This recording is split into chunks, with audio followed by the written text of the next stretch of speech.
Bonjour, je m'appelle Brigitte et je suis accompagnatrice en petits pas. Pourquoi en petits pas? Parce que pour moi la vie est faite de petits pas. Chaque fois qu'on apprend quelque chose, qu'on fait un projet, qu'on surmonte une difficulté, on fait un petit pas.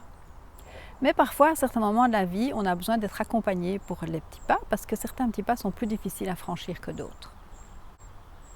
J'ai appliqué cette technique des petits pas à ma vie professionnelle et à ma vie personnelle. À ma vie professionnelle, en ce sens que j'ai changé 3 fois de métier, donc tous les 10 ans, je changeais d'emploi.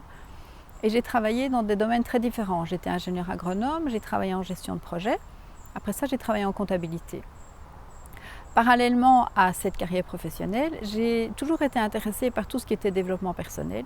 Et j'ai testé comme ça différentes techniques et j'ai suivi différentes formations, de manière à pouvoir maintenant, depuis quelques années, accompagner des personnes pour leur prochain petit pas. Je travaille avec des personnes qui sont soit en recherche d'évolution personnelle, en développement personnel, soit des personnes qui sont en réorientation, mais toujours des personnes qui sont en recherche d'autonomie et qui ont envie de d'atteindre et de déployer leur plein potentiel. Une autre notion qui est importante pour moi, c'est de pouvoir suivre son évolution, de pouvoir suivre les petits pas qu'on a faits.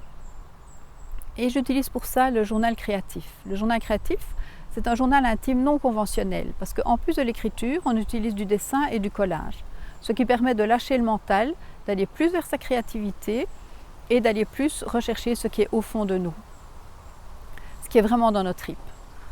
Le journal créatif peut être pratiqué soit en groupe, à ce moment-là on travaille sur un thème bien précis, ça peut être par exemple les 5 sens, ça peut être à la recherche de soi, ça peut être travailler sur son juge intérieur, ou alors on peut travailler de manière individuelle et à ce moment-là, de manière individuelle, on adapte les différentes techniques à la problématique de la personne.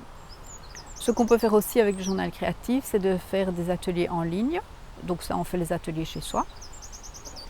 En plus du journal créatif, si pour faire le prochain petit pas vous avez besoin d'une autre technique, je peux proposer aussi la méthode de libération des cuirasses, qui est une méthode de travail sur le corps.